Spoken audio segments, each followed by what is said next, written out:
Hello students, good morning to all of you. I am Karmveer Yadav sir, Physics faculty. Dear student, in our previous lecture we discussed about revision of unit first, physical world and its measurement. I hope you all guys practice well.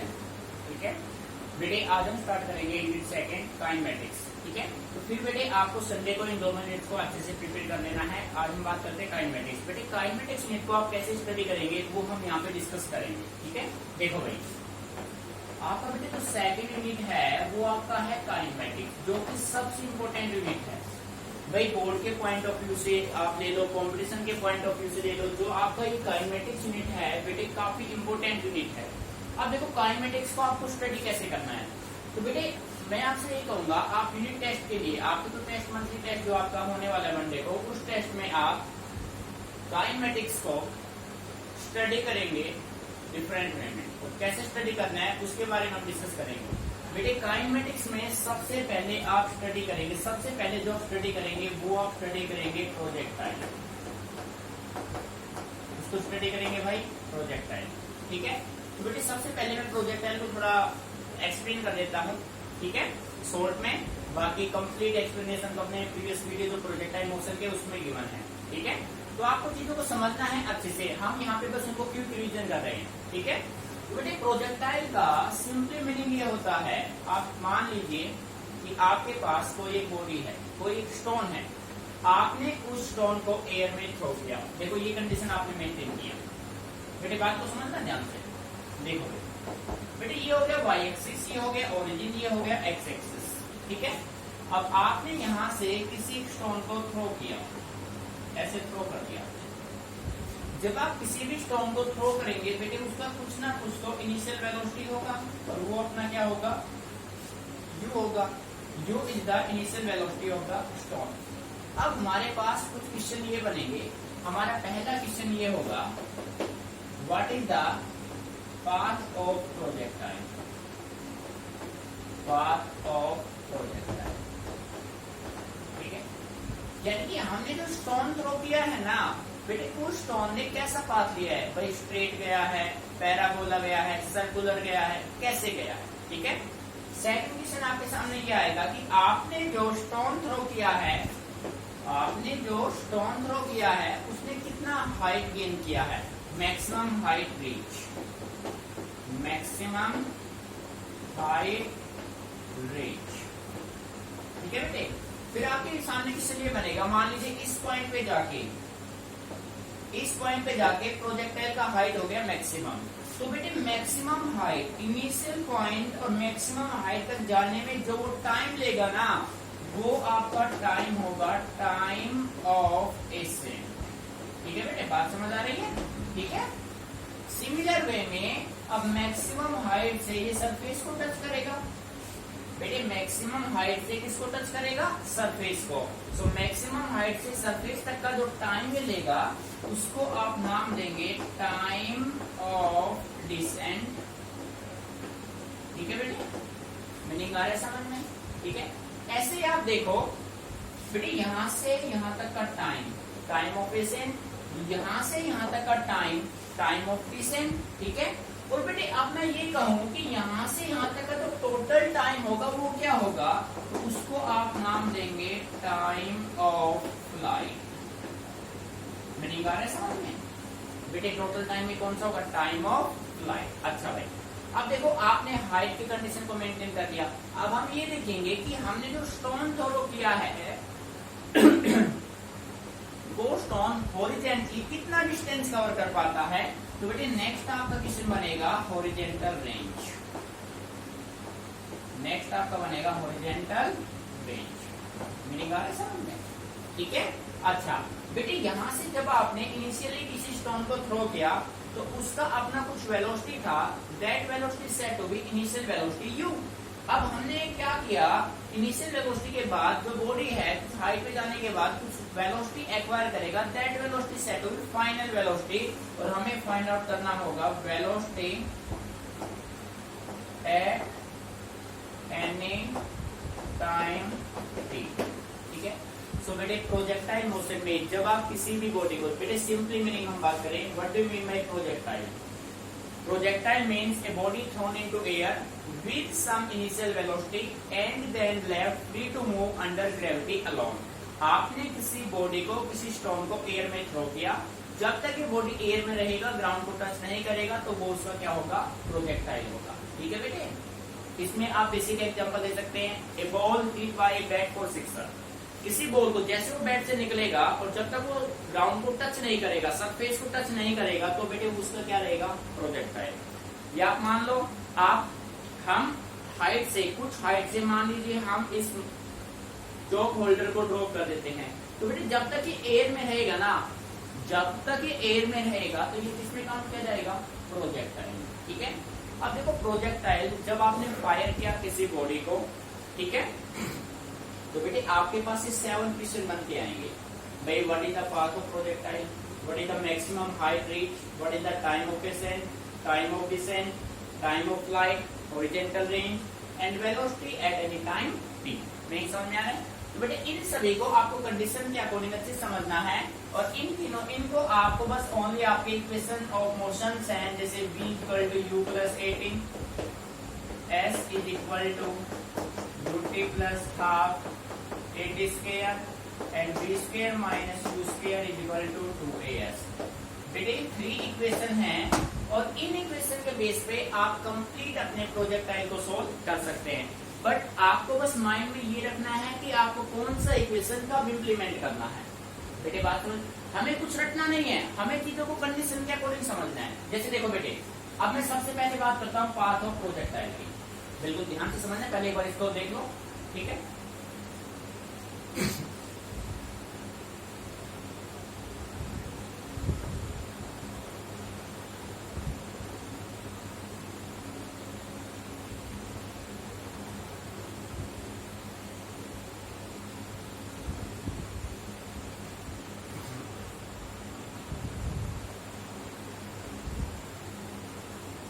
बेटे देखो सबसे पहले हम बात करते हैं path of projectile. तो path of projectile में आप कौन सा इक्वेशन यूज करेंगे? बेटे कुछ भी रटना नहीं है, चीजों को समझ के चलना है। आप देखो पाथ निकालना है, आपने इस पॉइंट से किसी भी स्टोन को थ्रो किया, तो बेटे जब किसी स्टोन को आप थ्रो कर रहे हैं तो वो वाई एक्सिस में भी जा रहा है और एक्स में, दोनों में जा रहा है ना, तो आपको यहाँ पे चाहिए हॉरिजॉन्टल डिस्प्लेसमेंट और वर्टिकल डिस्प्लेसमेंट। तो बेटे डिस्प्लेसमेंट कौन सा इक्वेशन देगा? सेकंड देगा। आप सेकंड इक्वेशन को x के अलोंग रिजोल्व कर दो, सेकंड को y के अलोंग। मीनिंग समझ में आ रहा है? तो बेटे इस तरीके से आपके पास पाथ ऑफ प्रोजेक्टाइल और we can say that equation of trajectory find out हो जाएगा। ठीक है, फर्स्ट आपका क्लियर, कैसे करना है इंप्लीमेंट। सेकंड देखो बेटे, अब आपको निकालना है मैक्सिमम हाइट रीच। अब प्रैक्टिकल समझते हैं चीज को। आपने बेटे ध्यान से समझना है, इसको रटना नहीं, समझना है। आपने इस पॉइंट से किसी भी प्रोजेक्टाइल को फायर किया, ठीक है, जब ये प्रोजेक्टाइल मैक्सिमम हाइट पे चला जाएगा, बेटे मैक्सिमम हाइट पे जाते ही हम ये मान लें कि बॉडी अपनी रेस्ट पे आ गई, तो उसका जो वर्टिकल कंपोनेंट ऑफ वेलोसिटी होगा, vy की वैल्यू जो है वो क्या हो जाएगी? 0। बेटे उसके पास इनिशियल वेलोसिटी है, बट उसका फाइनल वेलोसिटी क्या हो जाएगा? 0 हो जाएगा। फाइनल वेलोसिटी क्या हो जाएगा? उसका 0 हो जाएगा। तो अब आप देखो इनिशियल वेलोसिटी गिवन है, फाइनल गिवन, तो बेटे कौन सा इक्वेशन यूज करेंगे? Third equation of motion, v square minus u square equal to 2s। बेटे कौन से एक्सिस में हाइट जा रहे हैं? हाइट कौन से एक्सिस में है? y एक्सिस में।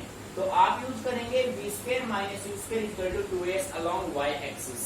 ठीक है, अच्छा अब देखो बेटे दूसरा एक ध्यान रखना, अपना जो इनिशियल वेलोसिटी है ये थीटा एंगल बनाता है हॉरिजॉन्टल के साथ। ठीक है, फिर आपने इसको दो rectangular component ux is equal to u cos theta and uy is equal to u sin theta, दो कंपोनेंट में आपने इसको रिजोल्व किया था, ये हॉरिजॉन्टल ये वर्टिकल। ग्रेविटी की वैल्यू जब आप हाइट पे जाएंगे वो अपने पास क्या होगा? माइनस होगा, और ax इस लाइन पे जो ग्रेविटी होगा वो आपके पास क्या रहेगा? 0। ये डाटा आपको माइंड में रखना है बेटे परमानेंटली। अच्छा भाई, अब हम बात करते हैं टाइम ऑफ एसेंट की। देखो बेटे कौन सा इक्वेशन यूज करेंगे, क्यों करेंगे? हमें फाइंड आउट करना है इस पॉइंट से लेकर इस पॉइंट तक का टाइम, यानी कि इंक्रीजिंग वे में। बेटे टाइम आपको फाइंड आउट करना है, इनिशियल वेलोसिटी आपको दे रखा है, तो आप देखो इसमें तो टाइम है ही नहीं, थर्ड इक्वेशन आप यूज कर ही नहीं सकते। अब आ जाओ आप सेकंड पे। सेकंड अगर मैं यूज करता हूं तो मेरे पास डिस्प्लेसमेंट गिवन नहीं है ना। देखो भाई, यहां से यहां तक का हमें टाइम फाइंड आउट करना है, डिस्प्लेसमेंट हमारे पास गिवन नहीं है, वेलोसिटी हमारे पास गिवन है, तो बेटे कौन सा इक्वेशन यूज करेंगे? First equation of motion, v equal to u plus 80। बेटे आ रहा है समझ में? क्लियर? अच्छा भाई, अब देखो बेटे, फिर आपको फाइंड आउट करना है टाइम ऑफ फ्लाइट। बेटे time of flight means the time for which the body remains in air. जब तक बॉडी एयर में रहेगा वो जो भी टाइम लेगा वो उसका होगा टाइम ऑफ फ्लाइट। तो देखो, यहां से जैसे हम उस स्टोन को लीव करेंगे और जब तक ये इस सरफेस को टच ना कर ले, वो जो टाइम होगा बेटे, वो कौन सा टाइम होगा? That time is said to be time of flight. ठीक है बेटे, मीनिंग समझ में आ रहा है? क्लियर? तो बेटे time of flight, total time आपको फाइंड आउट करना है, तो उसके लिए आप कौन सा इक्वेशन यूज करेंगे? Second equation. क्यों करेंगे भाई?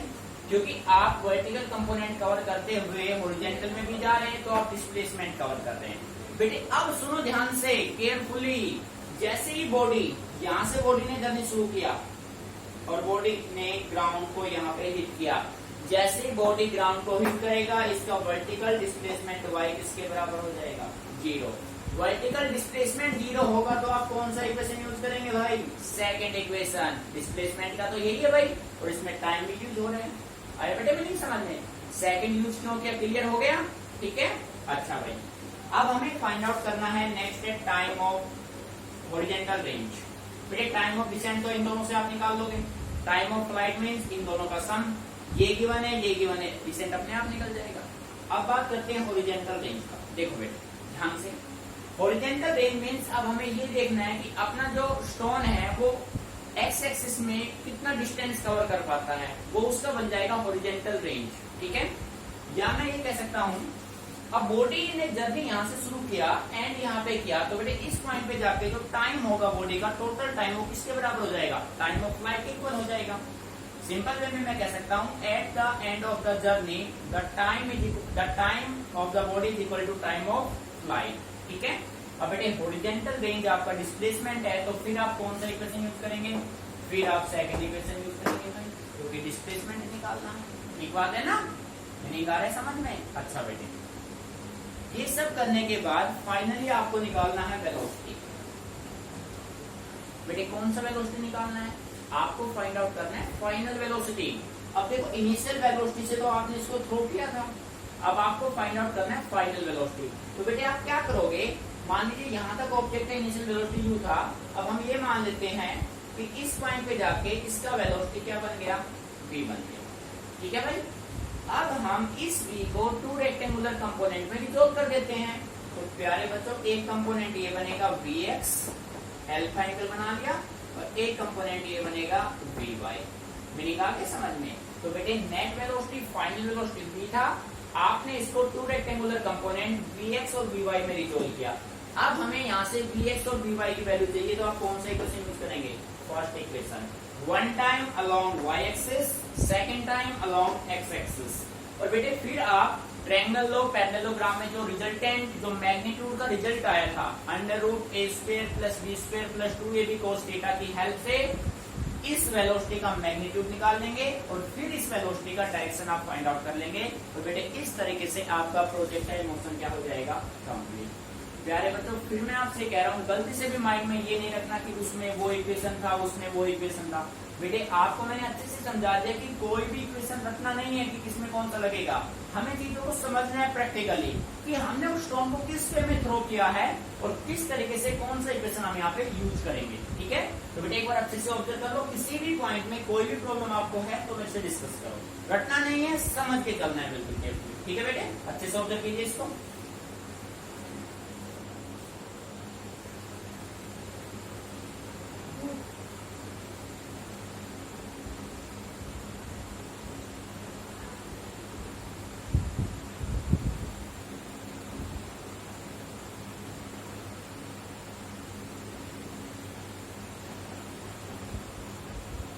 देखो बेटे, प्रोजेक्टाइल से 5 मार्क्स से क्वेश्चन डेफिनेटली आपका बनना है। पहले भी जब हमने इसको स्टार्ट कराया तभी आपसे डिस्कस किया था।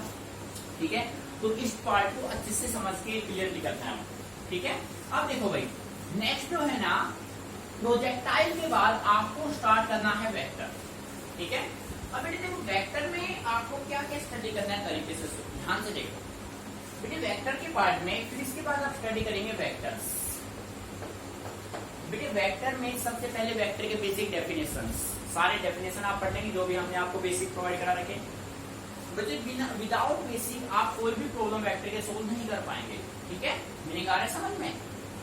तो प्यारे बच्चों आपको करना क्या है, वेक्टर में बेटे देखो अपने पास 3 लॉ है, triangle law of vector addition, parallelogram law of vector addition and polygon law of vector addition. इसके अलावा एक अच्छा इंपॉर्टेंट टॉपिक है लेमिस थ्योरम। तो आपको करना क्या है बेटे, अपने पास 3 लॉ है। जैसे सबसे पहले हम बात करते हैं triangle law of vector addition. Triangle law of vector addition, triangle law जो है ना, ट्रायंगल लॉ, पैरेललोग्राम लॉ, इनमें अपना जो बेसिक पर्पज है वो हमें रिजल्टेंट या मैग्नीट्यूड फाइंड आउट करना होगा और डायरेक्शन, ठीक है। तो बेटे इन्हीं के बेस पर अपने सारे न्यूमेरिकल होते हैं, ठीक है। तो देखो भाई ट्रायंगल लॉ को बेटे मैं एक बार एक्सप्लेन कर देता हूँ, अच्छे से चीजों को समझना है ध्यान से। देखो ट्रायंगल देखो आपको अच्छे से क्लियर है, किसी भी ट्रायंगल का फॉर्मेशन 3 साइड से होता है। तो बेटे हमारे पास मान लीजिए कोई 2 वेक्टर है ए और बी, हम इन 2 वेक्टर ए और बी को इस तरीके से अरेंज करते हैं कि ये 2 वेक्टर हमने अरेंज कर दी। यहाँ पे देखो ये वेक्टर हो गया ए और बेटे ये वेक्टर हो गया बी, ठीक है। बेटे फर्स्ट का हेड है, सेकंड का क्या है, टेल है। अब दोनों के सेंस क्या है, डायरेक्शन क्या है, सेम। तो बेटे इनका जो रिजल्टेंट देगा ना उसका डायरेक्शन क्या होगा, अपोजिट होगा, जो आपको क्या देने वाला है, रिजल्टेंट, ठीक है। बात समझ आ रही है? सो डियर स्टूडेंट हम क्या करते हैं, हम इसको प्रूव करने के लिए, इसका मैग्नीट्यूड फाइंड आउट करने के लिए इसको आगे की तरफ कर देंगे प्रोड्यूस। बेटे जिस बच्चे ने पहले नहीं समझा था वो वीडियो से भी चेक कर ले, और एक बार मैं फिर एक्सप्लेन यहाँ कर रहा हूँ, अच्छे समझ लो। बेटे यहाँ से परपेंडिकुलर आपने ड्रॉ कर दिया, इसको मैंने नाम दे दिया ओ पी क्यू टी नाम दे देता हूँ, ठीक है। बेटे मैंने ओपी को आगे की तरफ रिड्यूस किया और फिर पॉइंट क्यू से उस पर एक परपेंडिकुलर ड्रॉ मैंने कर दिया, ठीक है। ये एंगल बना रहा है अल्फा, ये एंगल बना रहा है theta, vector B vector A, ठीक है।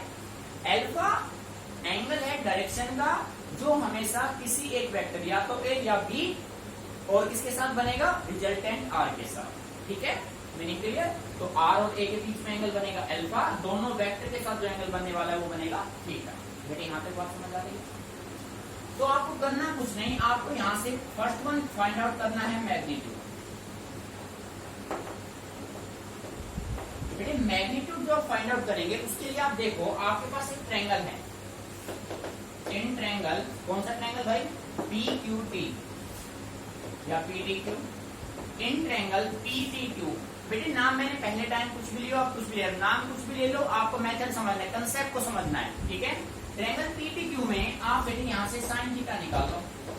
बेटे साइन होता है परपेंडिकुलर अपॉन हाइपोटेन्यूज, परपेंडिकुलर कौन है, क्यूटी, क्यूटी, हाइपोटेन्यूज कौन है, पीक्यू। तो बेटे वैल्यू में अगर पुट करता हूँ तो क्यूटी अपॉन वेक्टर बी हो जाएगा।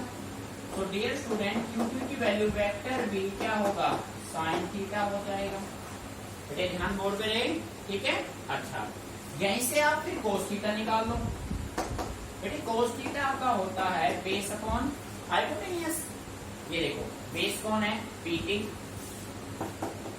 बेटे हाइपोटेन्यूज क्या आपका, PQ, PQ means vector B.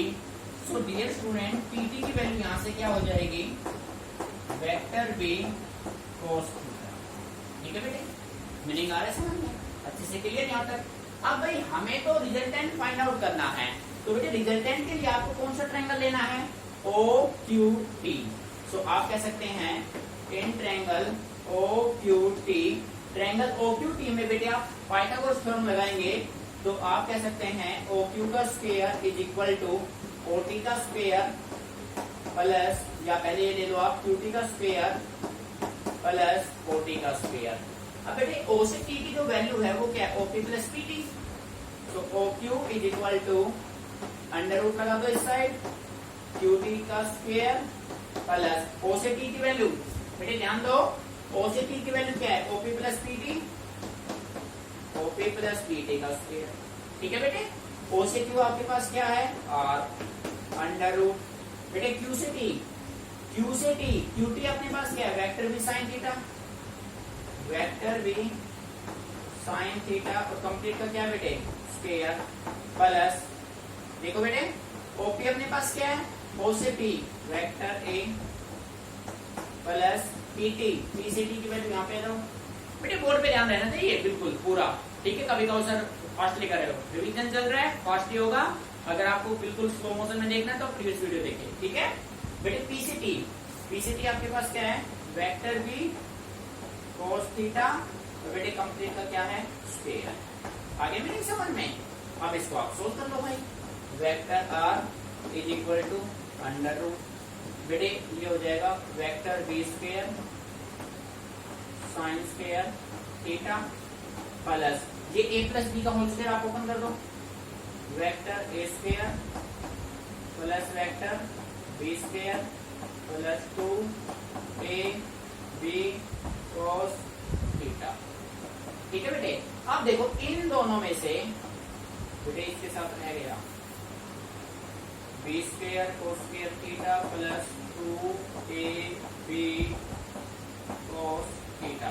बेटे इन दोनों में से आपने क्या कॉमन ले लिया वेक्टर बी स्क्वायर, अंदर बचेगा sign square theta plus cos square theta. ये एक आइडेंटिटी है जिसकी वैल्यू क्या होगी 1।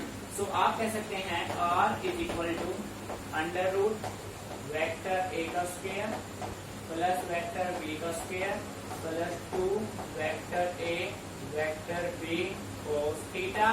डियर स्टूडेंट ये होगा मैग्नीट्यूड का फॉर्मूला, इसका फॉर्मूला होगा भाई मैग्नीट्यूड का। बेटे ये हमें फाइंड आउट करना था। ठीक है क्लियर। तो बेटे आपको मैंने आपको बस ओनली शॉर्ट में रिवाइज कराया है, इसको आपको कंप्लीट मेथड से करना है, एक एक लाइन अच्छे से पुट करनी है आपको जैसा हमने पहले आपको कंप्लीट कराया। ठीक है, ये तो आपको मैंने एक बार बस याद दिलाया कि प्रोसेस ऐसे था। ठीक है बेटे, अब आपको निकालना है direction of R, direction of R. देखो बेटे डायरेक्शन के लिए हमने क्या किया, हमने मान लिया let resultant R makes an angle alpha with vector A. जो आपका रिजल्टेंट आ रहा है वो वेक्टर ए के साथ कुछ एंगल अल्फा बनाता है। तो बेटे डायरेक्शन हमेशा रहेगा tan और tan अल्फा, tan होता है परपेंडिकुलर अपॉन बेस। तो बेटे ट्रायंगल आपका OQT में इन ट्रायंगल OQT में tan अल्फा किसके बराबर होगा परपेंडिकुलर QT अपॉन बेस आपके पास क्या है OT। ठीक है बेटे, बेस आपका क्या है OT। QT की value vector B sine theta upon OP plus PT। बेटे वैल्यू पुट कर दो, vector B sine theta upon vector A plus vector B cos theta, that is your required result. ये अपना किसके बराबर होगा बेटे tan अल्फा के, ये आपका आंसर होगा। ठीक है बेटे, एक बार अच्छे से नजर मार लो इस पे, इस कोई भी लाइन आपको समझ में नहीं आ रही है तो आप डिस्कस कर सकते हो, पर एग्जाम में आपको पॉइंट टू पॉइंट लिखना है जैसा हम पहले करा चुके हैं। ठीक है, शॉर्टकट यूज मत करना गलती से भी, नंबर फिर शॉर्ट में मिलेंगे आपको। ठीक है बेटे, अच्छे से करना है बिल्कुल तरीके से, क्लियर।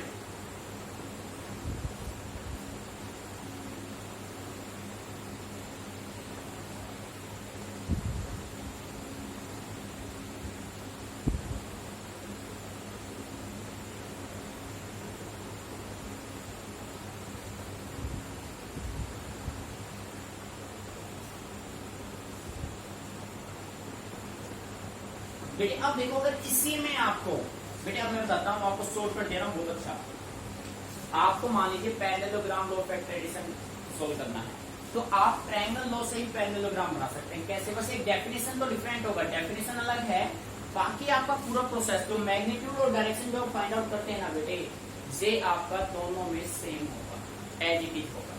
कैसे होगा भाई वो आपको पता लगाना है बेटे। सेम ऐसे होगा कि आप ये देखिए, आप बताओ बेटे ये क्या बन गया ना एक पैरेललोग्राम। यानी कि जब आप दो ट्रायंगल को मिलाते हैं, दो ट्रायंगल के कॉम्बिनेशन से क्या बनता है एक पैरेललोग्राम।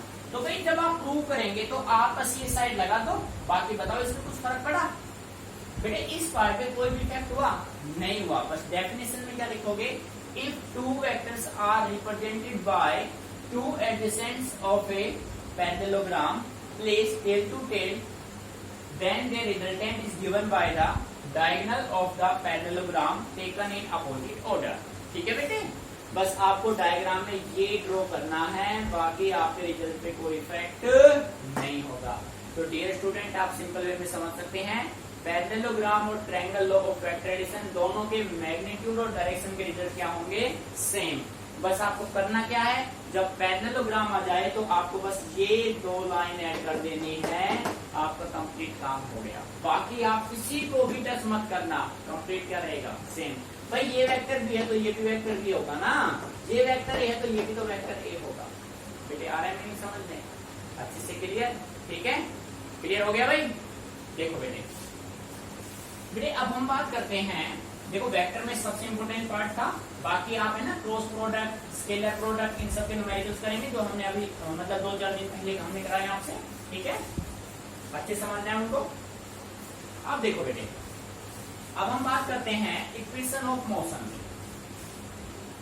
बेटे जो नेक्स्ट जो आपका मोस्ट इंपोर्टेंट पार्ट बनेगा वो आपका बनेगा equation of motion. Equation of motion, देखो बेटे ध्यान से। बेटे इक्वेशन ऑफ मोशन की हम बात करें तो अपने पास v equal to u plus a t, s is equal to u t plus half a t square, v square minus u square equal to 2s। बेटे आपके पास ये 3 इक्वेशन ऑफ मोशन है।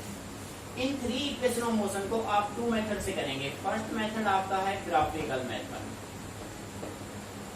Graphical method dear student, second आपका है calculus method. कौन सा method है बेटे? कैलकुलस मेथड कह सकते हो, मेथड ऑफ इंटीग्रेशन आप कह सकते हो। ये बात समझ में आ रही है ना? कैलकुलस मेथड और मेथड ऑफ इंटीग्रेशन और ग्राफिकल मेथड। बेटे आपको अच्छे से समझना है कि कौन से वे में आपसे पूछा गया है। अगर आपसे सिंपली ये बोलते जाए derive v equal to u plus a t, s equal to this and v equal this, तो आप फिर इन दोनों में से कोई भी एक मेथड यूज कर सकते हैं, कोई भी एक मेथड। अगर आपको पर्टिकुलर बोल दिया जाए कि आपको इस मेथड से सोल्व करना है तो फिर बेटे आपको उसी मेथड से सोल्व करना होगा। मीनिंग समझ में आ रहा है ना? अगर मैं कहूँ आपको भाई ग्राफिकल से करना है तो ग्राफिकल से ही करना है, मैं आपसे कहूँ कैलकुलस से करना है तो कैलकुलस से ही करना है। अगर मैं आपको किसी मेथड के बारे में कोई जिक्र ही ना करूं तो फिर आपकी चॉइस है, आप ग्राफिकल करते हैं या फिर कैलकुलस। मेरी बात समझ आ रही है? ठीक है, तो इनको अच्छे से कर लेना, ग्राफ बनाकर इनका। ठीक है, इसके अलावा बेटे फिर आपको जो है ना, हमने जो आपको ग्राफ कराए थे, position time graph, velocity time graph, ये सभी ग्राफ को अच्छे स्टडी करना है। तो वेलोसिटी टाइम ग्राफ के बारे में, पोजीशन टाइम ग्राफ के बारे में, इनका स्लोप आपको क्या देता है। ठीक है, जैसे हमने पढ़ा था पोजीशन टाइम ग्राफ का स्लोप क्या देगा, वेलोसिटी, वेलोसिटी टाइम का क्या देगा, acceleration. Area under velocity time graph क्या था बेटे, डिस्प्लेसमेंट, जिसका आपने जिक्र किया था फर्स्ट इक्वेशन ऑफ मोशन में भी, सेकेंड इक्वेशन ऑफ मोशन में भी। ठीक है, तो बेटे इन इक्वेशन को अच्छे से आपको स्टडी करना है दोनों मेथड से। ठीक है, ग्राफिकल से, कैलकुलस से। फिर आपके कुछ बेसिक टर्म्स है जैसे what is motion, what is rest, types of motion. ठीक है बेटे, पॉइंट ऑब्जेक्ट क्या है, पार्टिकल क्या है, यूनिफॉर्म मोशन क्या है, नॉन यूनिफॉर्म मोशन क्या है, instantaneous acceleration, instantaneous speed, instantaneous velocity, speed velocity में डिफरेंस, डिस्टेंस डिस्प्लेसमेंट में difference, numerical on average speed. ठीक है ना बेटे, मतलब काफी कंसेप्ट आपके पास, इन चीजों को सबको आपको अच्छे से माइंड में सेट करके करना है।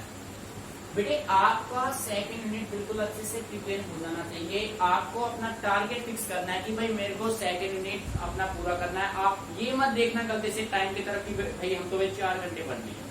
बेटे 4 घंटे, 2 घंटे, 5 घंटे कोई वैलिड नहीं है, आपका टारगेट वैलिड है। समझ रहे हैं ना? आपको स्टडी करने बैठ गए आप तो आपको ये देखना है भाई मेरा काइनेमेटिक्स पूरा हुआ या नहीं हुआ, चाहे उसमें 2 घंटे लगे, चाहे उसमें 5 घंटे लगे, चाहे उसमें 10 घंटे लगे।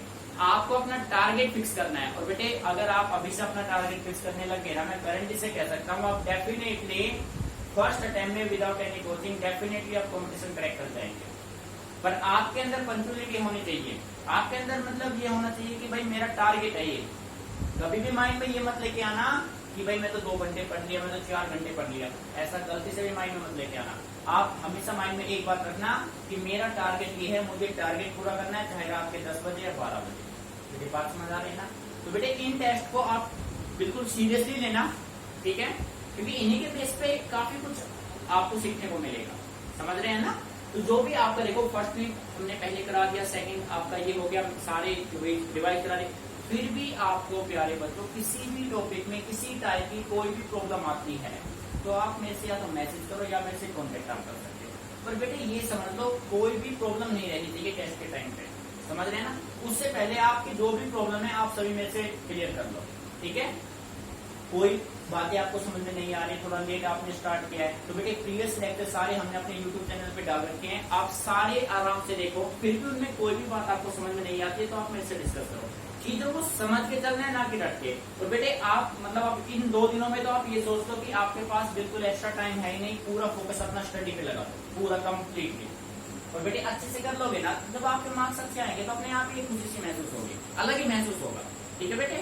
तो मैं उम्मीद करता हूँ कि आप पर्टिकुलर वे में, रेगुलर वे में अपनी स्टडी करेंगे और टेस्ट को अच्छे से आप टैकल करेंगे। तो बेटे टेस्ट सभी के लिए कंपलसरी है, टाइम टू टाइम आपको टैकल करो। ठीक है बेटे? इस टाइप के टॉपिक में कोई भी आपको प्रॉब्लम है तो आप बेटे प्रीवियस वीडियो जाकर देखो, ठीक है? उनमें किसी तरीके से कोई भी आपको प्रॉब्लम आती है तो आप में से किसी भी टाइम, एनी टाइम कॉन्टेक्ट कीजिए, ठीक है? मतलब आपका कोई भी डाउट रहना नहीं चाहिए, सारे कंसेप्ट आपके क्लियर, रटना नहीं, चीजों को समझना है। ठीक है बेटे? इसको देखो ना।